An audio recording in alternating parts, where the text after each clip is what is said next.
people of Afghanistan? Mr. President, thank you very much. Your own intelligence community has assessed that the Afghan government will likely collapse. That is not true. Can you please clarify what they have told you about whether that will happen or not? That is not true. They did not reach that conclusion. What is the level of confidence that they have that it will not collapse? The Afghan government and leadership has to come together. They clearly have the capacity to sustain the government in place. The question is, will they generate the kind of cohesion to do it? It's not a question of whether they have the capacity. They have the capacity. They have the forces. They have the equipment. The question is, will they do it? And I want to make clear what I made clear to Ghani, that we are not going to walk away and not sustain their ability to maintain that force. We are.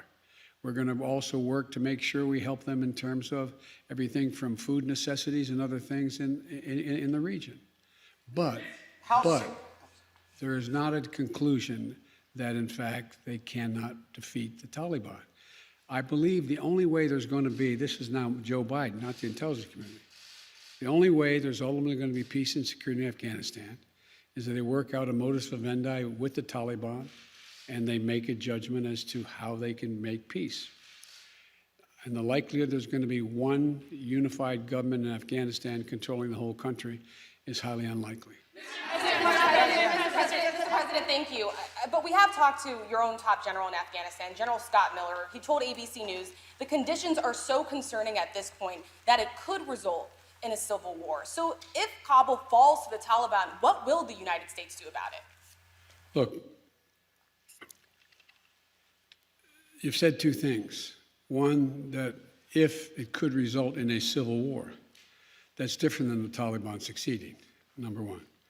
Number two, the question of what will be done is going to be implicated, is going to implicate the entire region as well.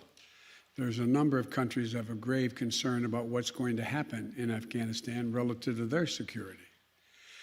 The question is, how much of a threat to the United States of America and to our allies is whatever results in terms of a government or an agreement? That's when that judgment will be made.